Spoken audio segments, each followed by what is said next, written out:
दोस्तों नमस्कार। आज मैं अपनी बात भारत की संविधान की संक्षेपिका या प्रस्तावना से शुरू करना चाहूंगा। हम भारत के लोग भारत को एक संपूर्ण प्रभुत्व संपन्न समाजवादी पंथ निरपेक्ष लोकतंत्रात्मक गणराज्य बनाने के लिए तथा उसके समस्त नागरिकों को सामाजिक आर्थिक और राजनीतिक न्याय विचार अभिव्यक्ति विश्वास धर्म और उपासना की स्वतंत्रता प्रतिष्ठा और अवसर की समता प्राप्त कराने के लिए तथा उन सब में व्यक्ति की गरिमा और राष्ट्र की एकता और अखंडता सुनिश्चित करने वाली बंधुता बढ़ाने के लिए दृढ़ संकल्पित होकर अपनी संविधान सभा में आज तारीख 26 नवंबर 1949 को एतद द्वारा इस संविधान को अंगीकृत अधिनियमित और आत्मर्पित करते हैं। जी हाँ, संविधान के इस उद्देशिका को ध्यान में रखते हुए हम लोग जन जागरूकता अभियान के तहत आपको यह बताने का प्रयास किए कि 5 साल में बहुत सारी घटनाएं होती हैं जिन्हें हम भूल जाते हैं और वोट डालते समय हम जो वर्तमान में देखते हैं उसके आधार पर वोट डाल देते हैं। और अक्सर नेता विभिन्न प्रकार के गिफ्ट बांटते हैं, पैसे बांटते हैं, तत्काल सड़कें ठीक हो जाती हैं और आपके स्मृति पटल से पुरानी यादों को धुंधला कर देते हैं। यकीन मानिए हमारा प्रयास था उन चीज़ों को याद दिलाने का। हम ना तो किसी के हार से खुश होने वाले हैं, ना किसी के जीत से हमें कुछ हासिल होने वाला है। हमारी बात जिनको सूट करती है उनकी मान्यताओं को वो खुश होते हैं और जिनको विरोध लगता है वो हमसे नाराज होते हैं। लेकिन फिर भी हम यह कहना चाहेंगे कि विरोध सत्ता पक्ष का होना चाहिए, प्रश्न सत्ता पक्ष से पूछना चाहिए। फिर भी यदि आपको जो पसंद है आप उसे वोट दें। आप राष्ट्रीय पार्टी को वोट दें, आप चाहें तो क्षेत्रीय दल को दें, आप चाहें तो निर्दलीय उम्मीदवार को दें।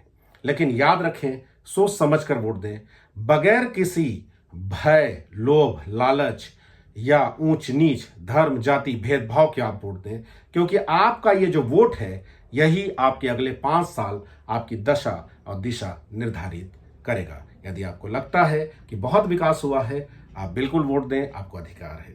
यदि आपको लगता है कि यह आदिवासी बहुल क्षेत्र में जब किसी आदिवासी की जमीन फर्जीवाड़े से रजिस्ट्री करा ली जाती है, बाद में उसकी संदेहास्पद मौत हो जाती है, जब किसी आदिवासी की कस्टडी में पुलिस के मौत हो जाती है और उसके बाद कुछ दिनों बाद हम उसे भूल जाते हैं, जब आपको लगता है कि किसी 6वीं कक्षा की बच्ची के साथ रेप अटेम्प्ट होता है और कुछ दिनों के बाद हम उसे भूल जाते हैं, तो हमारा फर्ज बनता है कि हम उसे याद दिलाएं।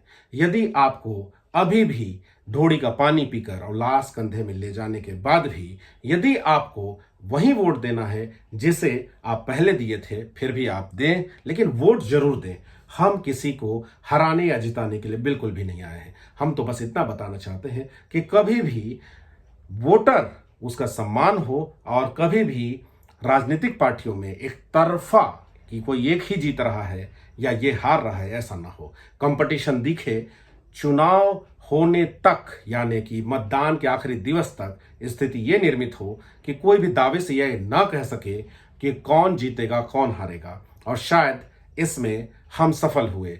हम किसी का ना तो प्रचार किए ना हम किसी का विरोध किए। हाँ, सत्ता और संपन्न जो व्यक्ति शक्ति से संपन्न होगा उससे प्रश्न जरूर होगा, भले किसी को अच्छा लगे या बुरा लगे।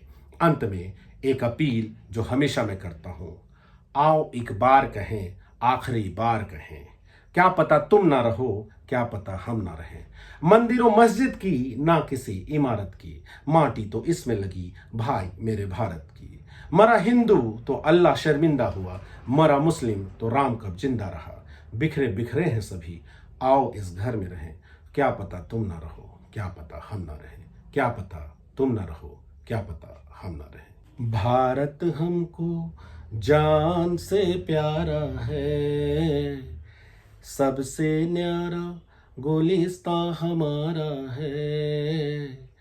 भारत हमको जान से प्यारा है, सबसे न्यारा गुलिस्तां हमारा है।